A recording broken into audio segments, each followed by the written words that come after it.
మహాసిద్ధమూలిక వైద్య పాఠశాల గ్రూప్ సభ్యులందరికీ నమస్కారాలు తెలియజేస్తున్నాను. నా పేరు కట్ట రమేష్, సిద్దిపేట జిల్లా. ఈ రోజున కొన్ని చెట్టు మూలికల గురించి చెప్పడానికి ముందుకొచ్చాను. మరి ఇది ఎందుకంటే ముఖాల నొప్పులు, కీళ్ళు నొప్పులు, నడుము నొప్పులు, జాయింట్లో నొప్పులు మరియు పక్షవాతానికి కూడా పనిచేస్తుంది. ఈ ఆయిల్ మంచిగా చేసుకోండి. ఒక్కొక్కటి నేను ఒక్కొక్క చెట్టు చూపెడతాను నీకు. ఇది తక్కెలాకు, కొండ తక్కెలాకు. తక్కెలాకు చెట్టు ఇది తక్కెల చెట్టు. ఇది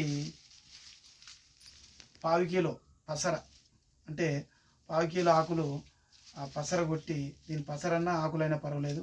ఇది 1/4 కిలో ఆకులు, దీనిది 1/4 కిలో ఆకులు తక్కెలాకు. ఇది రెండోది చింతాకు 1/4 కిలో. ఇది చింతాకు, ఇది 1/4 కిలో. ఇది చెన్నంగి ఆకు, చిన్నదైనా పెద్దదైనా పర్వాలేదు. ఇది 1/4 కిలో. ఇది అతిబలాకు 1/4 కేజీ. ఇది గజవాయిలు. ఇది గజవాయిలు, వాయువుల చెట్లు గజవాయిలు ఉంటాయి, కట్టు ఉంటాయి. గజవాయిలు కట్టు ఉంటాయి. ఇది 1/4 కిలో.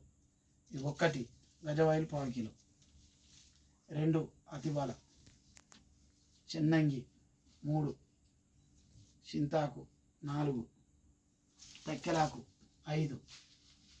ఈ 5 పసర్లు ఏది 1/4 కిలో తీసుకుంటే ఇవి 5 కలిసి 2 కేజీల ఆకు కావాలి. ఈ ఆకులు పసర్లైనా పర్వాలేదు, ఆకులైనా పర్వాలేదు. 2 కలిసి ఇవి 2 కిలోలు కావాలి. నూనె 3 కేజీలు కావాలి. ఏం నూనె? నువ్వుల నూనె. 3 కేజీలు కావాలి. ఇవి 2 కేజీల ఆకు కావాలి.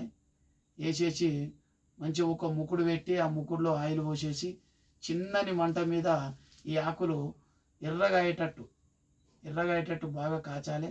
కాచిన తర్వాత ఆ 3 కిలోలు ఉన్న నూనె కిలోన్నరకు రావాలి. 3 కిలోలు ఉన్న నూనె కిలోన్నరకు రావాలి. అంటే 3 కిలోల నూనె కిలోన్నరకు వచ్చినాక తర్వాత దీన్ని ఉడబోయాలి. ఉడబోసినాక తర్వాత గోరువెచ్చగా ఉన్నాక ఒక 10 ఎల్లిపాయలు దంచి అందులో వేయాలి. దించిన తర్వాత పచ్చకర్పూరము కొంత ఒక 2 గ్రాములు వేయాలి. వేసిన తర్వాత అందులో పసుపు, నాటు పసుపు, పచ్చి పసుపు అనేది దొరుకుతుంది. ఒక పాయ సరిపోతుంది, 2 ఇంచుల పాయ. అది దంచి అందులో వేసేయాలి. వేసిన తర్వాత దాన్ని సీసాలు అట్టనే భద్రపరచుకొని, ఎక్కడైతే కాళ్ళ నొప్పులు, కీళ్ళ నొప్పులు ఉంటాయో, జాయింట్ నొప్పులు, మెడ నొప్పులు ఏవైనా సరే వాటికి రాత్రిపూట పడుకునేటప్పుడు అన్నీ రాయాలి. రాసి ఉదయాన్నే లేవగానే వేడి నీళ్ళతోని, గోరువెచ్చ నీళ్ళతో స్నానం చేయాలి. ఆ గోరువెచ్చ నీళ్ళు ఏమిటంటే వాయిలాకు, తక్కెలాకు, నీలగిరాకు.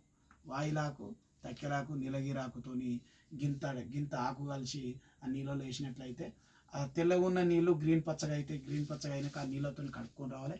ఇట్లా ఒక 21 డేస్ చేస్తే ఎటువంటి ఉన్న నొప్పులు తగ్గిపోతాయి. చాలా బాగా పనిచేస్తుంది. ఇది పైన అప్లై చేసుకోవాలి. అది పొద్దున్న లేవగానే ఆ నీళ్లు తలస్నానం చేయాలి. అట్లా చేసినట్లయితే శరీరానికి విపరీతమైనటువంటి బలం కలుగుతుంది, నొప్పులు వెళ్ళిపోతాయి. చాలా వాడండి. అందరికీ పేరు పేరున ధన్యవాదాలు తెలియజేస్తున్నాను. నమస్తే.